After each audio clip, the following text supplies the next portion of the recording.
3, 2, 1, kør. Nu skal vi møde et rally-team, der kører lidt længere ned i rækkerne.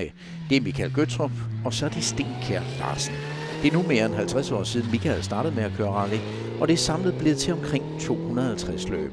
Hvad er det, han finder så fascinerende ved rallysporten? Der er et kæmpe kammeratskab ude på pladsen. Det er en ting. Og så har vi det hyggeligt, når vi går og skruer på bilen.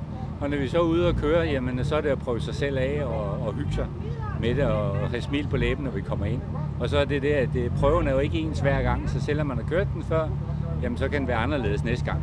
Hold på. Så er der 100 til højre, 2 minus. Steen Kjær Larsen har været fast andenkører for Michael de seneste år. Det er en fed sportsgren, fordi du kører rundt på nogle offentlige veje, som til tider kan være meget uforudsigelige. Og det stiller enorme krav til chaufføren og også til co-driveren i mit tilfælde. Ikke? Fordi kører du på en bane, og det er ikke af disrespekt for banekører, de er også nogle gudsbenådede chauffører, men har du kørt 2 omgange på en racerbane, så ved du stort set, hvordan den kører. Fordi du har kørt en omgang på en prøve herude, er det ikke ens betydning med, at den er med til næste gang, du kommer. Eller året efter, for den sags skyld. Så kan det være noget helt andet. Det kan regne. Der kan være kørt skidt ud. Og alle de der udfordringer, man møder, og som man skal takle på splitsekunder, når man kører rundt, det er sgu bare sjovt. Det er det virkelig. Og så er der et knaldgodt sammenhold og kammeratskab. Alle hjælper hinanden, hvis det er nødvendigt. Michael og Stig har startnummer 35 her ved løbet i Skjern. Men har han efter så mange år ikke ambitioner om at komme højere op på listen? Jeg synes jo, at rally det er lige så sjovt. Altså om du den sidste, der starter, eller den første. Jeg tror, vi skal have det lige sjovt. Og vi har da trods alt kørt nogle placeringer hjem generelt de sidste 3 år. Og så prøver vi kræfter med os selv. Det er jo det, der egentlig er det vigtige. Og så blive bedre og bedre hen ad vejen. Så nu har vi lært bilen lidt bedre at kende her i år, så det hjælper. Mange tror fejlagtigt, at rallysporten er meget dyr. Det behøver ikke at være så dyrt at køre rally, som måske mange tror. Og det er jo fordi, nu kommer vi nogen med lidt staffering, og måske de synes, de er lidt hurtige med alt det der. Men du kan jo stadig få en billig rallybil at køre, som måske nogle andre har kørt i. Så kommer man i en god start, og så kan man finde ud af, om det er noget. Det synes jeg, det er den vigtige del af det. Men hvis man køber, som jeg havde en C2 standardbil stort set, så kan du køre for 25.000, hvis ikke du smadrer bilen. Det er helt almindelig benzin, og du kan købe stumperne meget billigere, og skulle der ryge en skærm, jamen, så ud hos huggeren og finde noget. Så det synes jeg, man kan gøre det billigere, end det vi egentlig gør, men vi har opgraderet lidt hen over årene. Der er jo også altid en god mulighed for at hente økonomi igennem sponsorer. Det er sponsorer, og så er det ellers min husholdningskasse til at holde bilen kørende, og Stens husholdningskasse til at starte gebyret. Så sådan er det. Højre 5, 40, højre 2. Rallysporten er en holdsport, og det kræver også et godt samarbejde mellem første og anden kører. Og lige tiden op på bremsen der, Michael. 500. Jeg synes, vi har en rigtig god kemi inde i bilen, og samarbejdet fungerer super fint.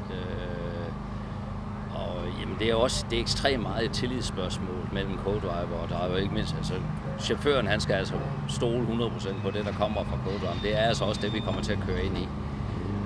Og der ved jeg, at Michael har i hvert fald ikke, jeg ved ikke, om det er fordi, han ikke har stolet på mig, men det der med at lige strække lidt hals, hvis du ikke lige kan se svingen med kasser, det er nu også det, han siger, ikke? Og indtil videre har det jo passet, så nu begynder han at give mere slip, så vi får også mere fart i bilen, og så er det jo med til at holde mig skarp, og jeg skal være med på dupperne, og det gør bare det helt meget sjovere. Så kører vi ind i en virtuel chikane. Ned til 50. Kom så. Yep, kør. Nu er der også kommet fart i karretene, så nu hører han ikke så meget den der gnavende sure co-driver over i højre sæde, der siger, at han skal passe på hele tiden. Mange prøver, der kan du jo kun se en fjerdedel af, hvad der egentlig sker. Så jo, det er et samarbejde, der bare skal spille, hvis du skal køre rigtig stærkt. Det er der ingen tvivl om. Altså, der kan man snakke om nulfejlskultur. Fordi en fejl, den kan jo betyde nogle rimelig alvorlige ting, ikke også?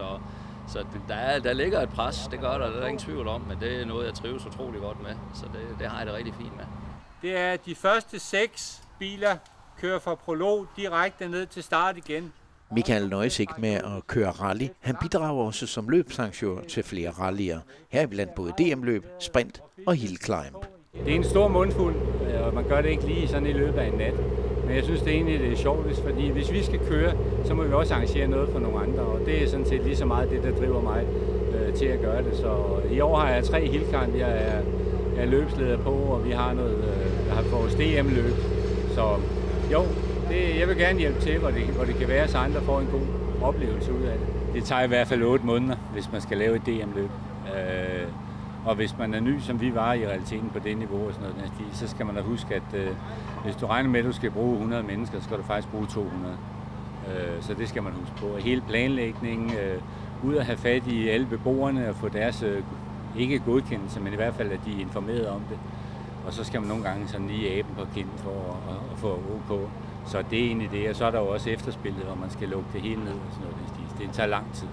Så ja, den trækker ikke tænder ud, det gjorde den. Vi har meget respekt for dem, der arrangerer løb, og meget der i realiteten ligger. Og det skal vi som kører huske og takke dem for, fordi det er jo årsagen til, at vi kan køre. Alle de officials, der står derude, jamen de gør det jo frivilligt. Og de står en hel dag, og nogle gange her er det dag et godt solskin, men ellers er det en regnværsdag i 10 timer ude på en prøve. Det er sgu ikke så sjovt. Det tror jeg ikke, det er.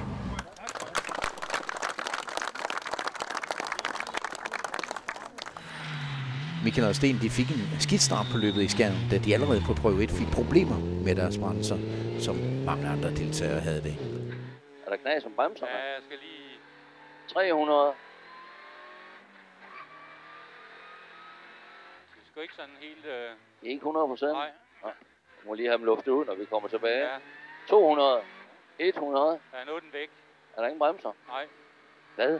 Det gik godt den første omgang, men desværre så får vi problemer med bremserne igen, fordi vi har nok ikke fået luft ordentligt ud eller lignende.